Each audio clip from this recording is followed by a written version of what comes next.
राजधानी काठमाडौँ लगायत देशका विभिन्न ठाउँमा हैन देशका सबै ठाउँमा खाना पकाउने ग्यासको सर्टेज भएको छ। इन्डियामा पनि खाना पकाउने ग्यासको सर्टेज भएको छ।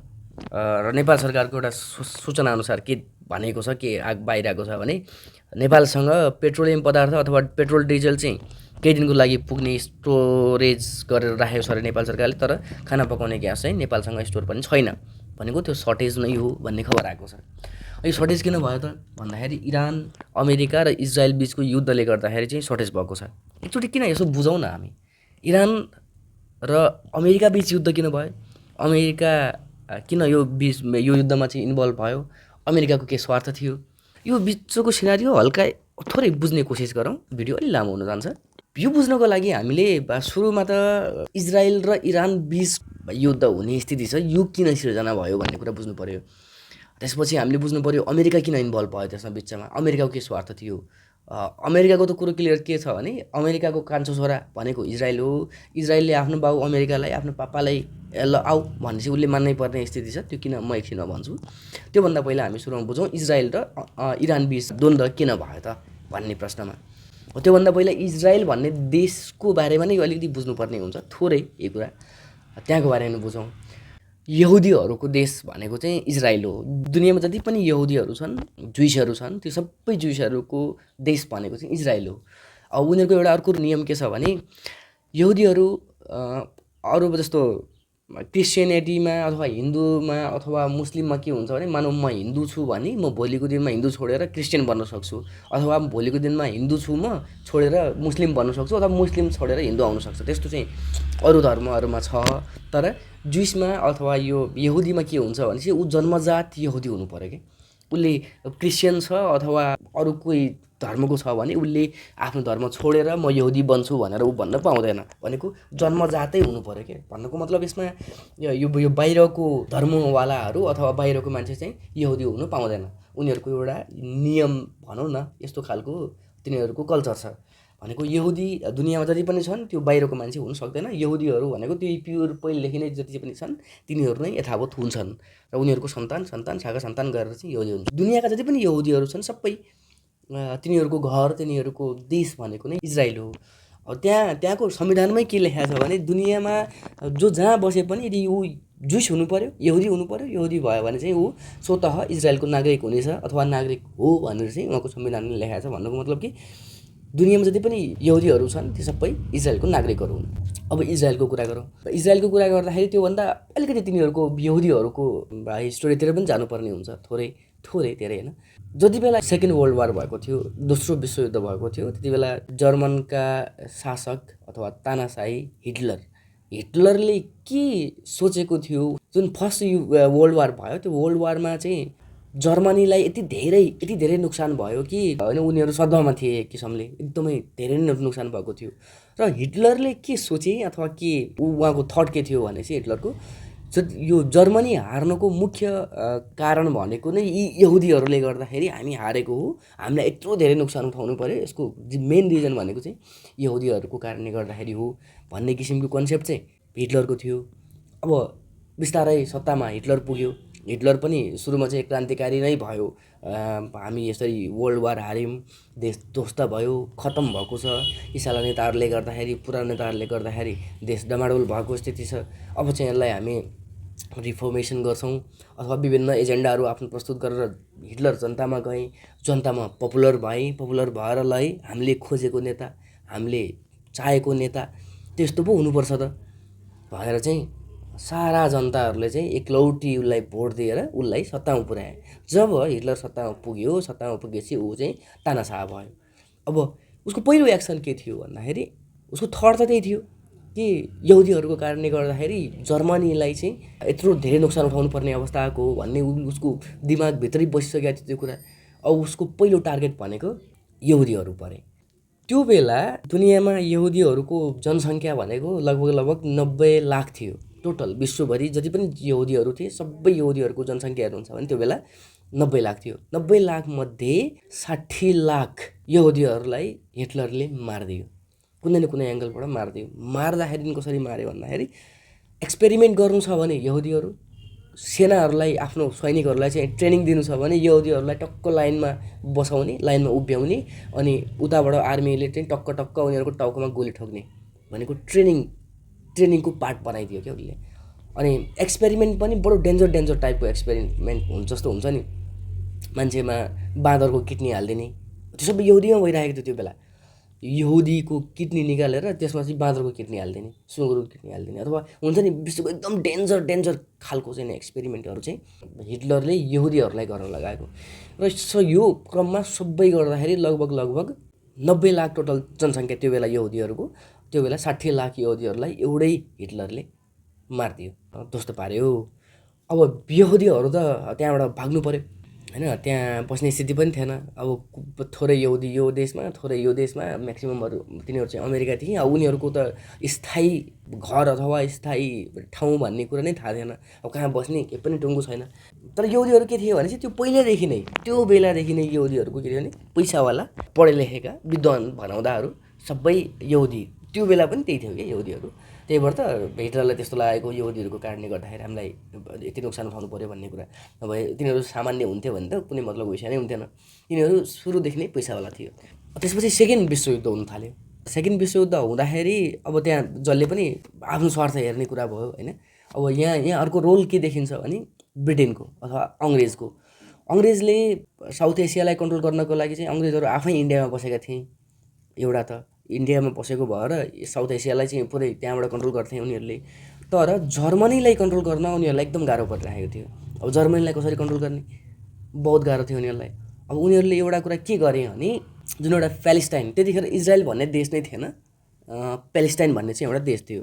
अब यहुदीहरूलाई अङ्ग्रेजहरूले के भने त भन्दाखेरि, तपाईँहरूलाई हामी एउटा देश बनाएर दिन्छौँ, तपाईँहरूले चाहिँ हामीलाई सपोर्ट गर्नु पऱ्यो, किनभने यहुदीहरूसँग टन्नै पैसा थियो, इनफ पैसा थियो, सपोर्ट गर्नु पऱ्यो, तपाईँहरूलाई चाहिँ हामी एउटा देश दिन्छौँ भनेर अङ्ग्रेजहरूले चाहिँ यहुदीहरूलाई भन्छ। म नाम चाहिँ याद छैन मलाई होइन, 2-3 जना मान्छेहरूलाई, यहुदीको टप लिडरहरूलाई अथवा टप मान्छेहरूलाई चाहिँ समाए। तिनीहरूले के भन्यो भने, प्यालेस्टाइनमा तपाईँहरू बस्नुहोस्, प्यालेस्टाइनमा बसेर तपाईँहरूलाई प्यालेस्टाइनको पछि पार्ट गरेर छुट्याएर प्यालेस्टाइन टुक्राएर चाहिँ तपाईँहरूलाई देश दिन्छौँ हामी, र तपाईँहरूले चाहिँ प्यालेस्टाइन भन्ने देशमा बसेर हामीलाई सपोर्ट गर्नुपर्छ ताकि जर्मनीलाई कन्ट्रोल गर्न सकियोस् भनेर। अब यहुदीहरू त एकदम खुसी, किनभने उनीहरूलाई त देश कतै पनि थिएन, कहाँ बस्ने भन्ने थाहा थिएन, कहिले यहाँ डुल्याछन्, कहिले यहाँ डुल्याछन्, जहाँ जान्छन् त्यहाँबाट भगाइरहेछन्। यहुदीहरूलाई त मुस्किल परेको थियो। यो यहुदीहरूको लागि त्यो त एकदम बम्पर अफर थियो। ल हुन्छ, हामी त्यसो भए प्यालेस्टाइनमा जान्छौँ, प्यालेस्टाइनमा बस्छौँ, बसेर त्यहाँ इस्टाब्लिस गर्छौँ हामी सबै चिजको, त्यसपछि तपाईँले सपोर्ट गर्छौँ अङ्ग्रेजलाई सपोर्ट गर्ने जर्मनको विरुद्ध। त्यस्तो सहमति हुन्छ तिनीहरूको। त्यसपछि दुनियाँका जति पनि यहुदीहरू थिए सबै तिनीहरू बिस्तारै आएर प्यालेस्टाइनमा बस्न थाले। त्यो बेला प्यालेस्टाइनमा बस्दाखेरि यहुदीहरूले 80 गुणा महँगो जग्गा किनेको थियो त्यहाँ। भनेको जस्तो मानौँ 1 करोडको जग्गा, त्यहाँ प्यालेस्टाइनको जग्गा 1 करोडमा मिल्छ एउटा घर बनाउनु भने उनीहरूले 80 करोड पैसा दिइरहेछन्। अब त्यो बेला प्यालेस्टाइनीहरू के सोच्न थाल्यो भने चाहिँ, यिनीहरू त पागल हुन् सालाहरू, यत्रो धेरै पैसा भएको, यिनीहरू बौलाइसकेका छन् यिनीहरू होइन, दुनियाँले भगाइरहेको यिनीहरूलाई, त्यही भएर यिनीहरू महँगो किन्दैछन्, दिउँ त बेचौँ त भन्ने हिसाबले। अब 1 करोडमा पाउने जग्गालाई 80 करोड पाइरहेको छ भने त उनीहरू नबेच्ने कुरो नि भएन। उनीहरूलाई के लाग्यो भने यिनीहरू पागल हुन्, धेरै पैसा भएको, यहाँ माथिएको, त्यही भएर यिनीहरूले जमिन बेच्दिउँ भन्ने हिसाबले उनीहरूले जमिन बेच्न थाले।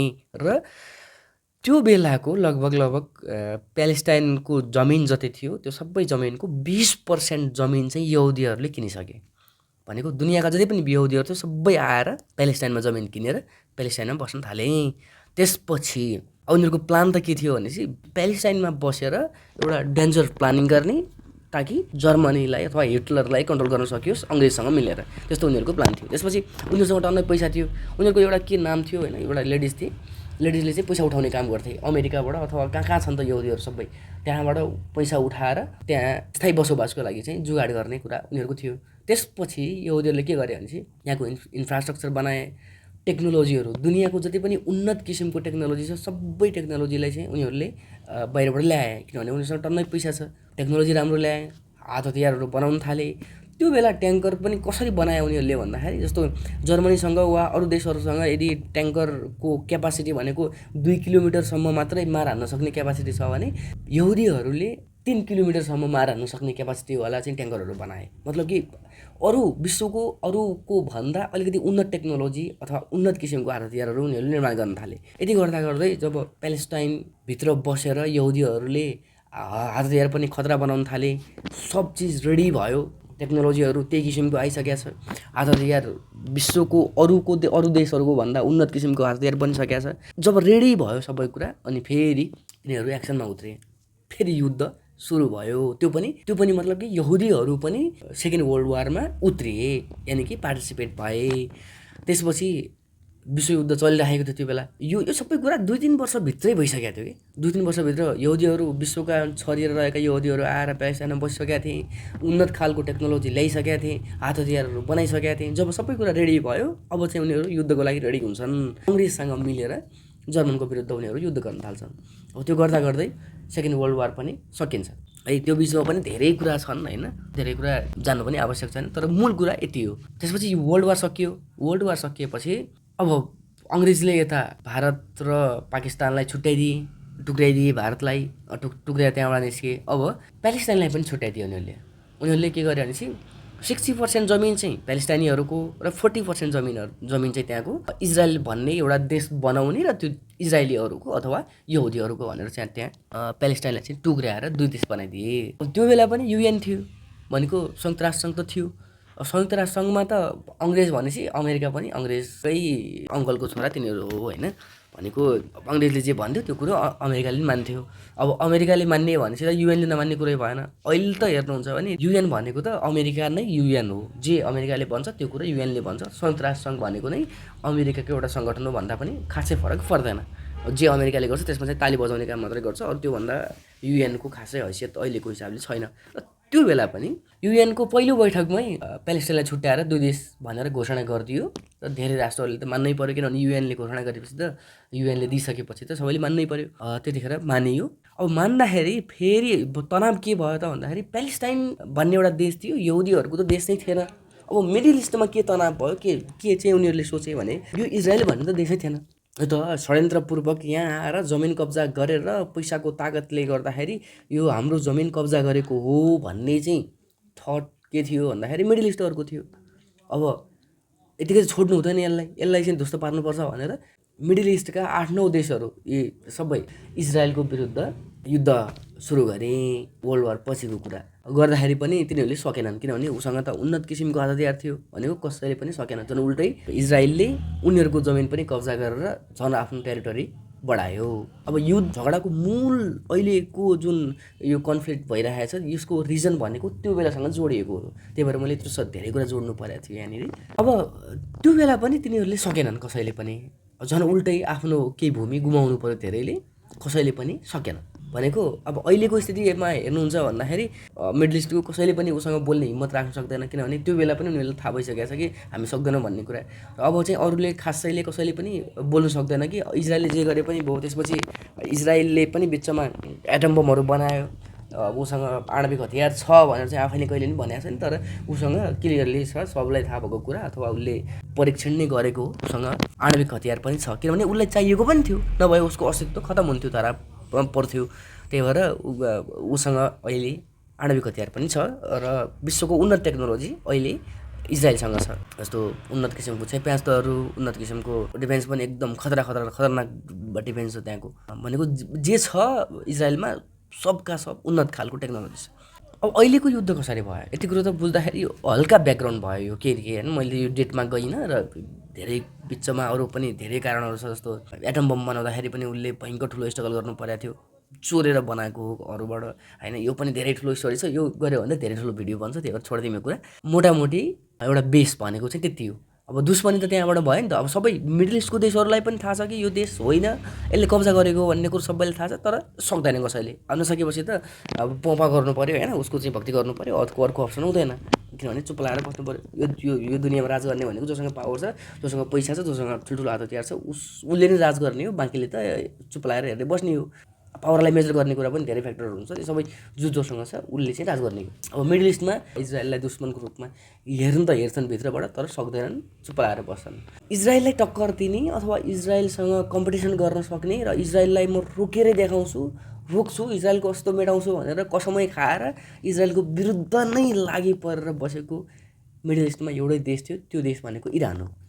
अब तनाव भयो इरानमा तनाव पहिलेदेखि नै थियो, सुरुदेखि नै इरानले हार मानेको थिएन। त्यो इजरायल भन्ने देशलाई चाहिँ नष्ट पारेरै छोड्नुपर्छ, इजरायल भन्ने देश आफैमा देश होइन भन्ने चाहिँ इरानको थट प्रोसेस भनेको त्यो। अब इरान त उसको लागि एकदम कट्टर दुश्मन भयो र इरानले पनि के भनिदिन्छ भने इजरायल भन्ने देशै होइन, यसले कब्जा गरेको, यसलाई चाहिँ छोड्नु हुँदैन भन्ने कन्सेप्ट इरानको कसमै खाएर बस्दिएको। र जति पनि नेगोसिएसन गर्दाखेरि, जति पनि इरानलाई कन्ट्रोल गर्न खोज्दाखेरि पनि ऊ कन्ट्रोल हुन सक्ने अवस्था नरहेको, त्यसले गर्दाखेरि अब इजरायललाई चाहिँ इरानलाई कन्ट्रोल गर्न एकदम मुस्किल।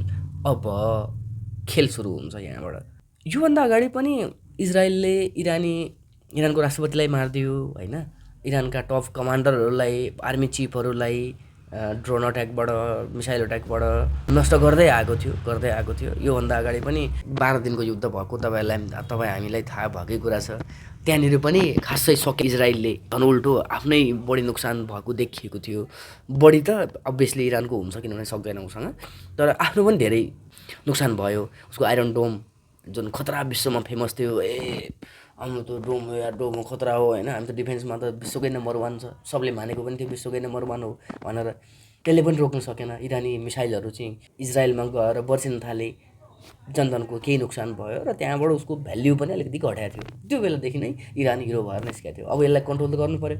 कन्ट्रोल गर्नको लागि इजरायललाई पनि के लागेको थियो भने म एक्लैले सक्दिनँ। अब इरान भनेको यति धेरै पावरफुल बनिसकेको छ, यति धेरै पावरफुल छ कि उसको मिसाइल सिस्टम एकदमै उन्नत भइसकेको छ, वर्ल्डकै खतरा फेमस छ यो। अब म सक्दिनँ, त्यही भएर अमेरिकालाई पनि इन्भल्भ गराउनु पऱ्यो भन्ने किसिमको सोच चाहिँ इजरायलमा गयो। अब इजरायलले अमेरिकालाई इन्भल्भ गराउन थाल्यो। यो लेभलको युद्ध गर्ने पक्षमा ट्रम्प पनि थिएनन् अथवा अमेरिका पनि थिएन, तर उसले इन्भल्भ हुनै पऱ्यो। अब हुँदाखेरि इन्भल्भ किन भयो त? उसले नचाहँदै पनि पावरफुल मान्छे ट्रम्प अथवा अमेरिकन राष्ट्रपति, तर अमेरिकाले इजरायलले भनेको कुरो मान्नै पर्छ, उसले मान्नु पर्यो।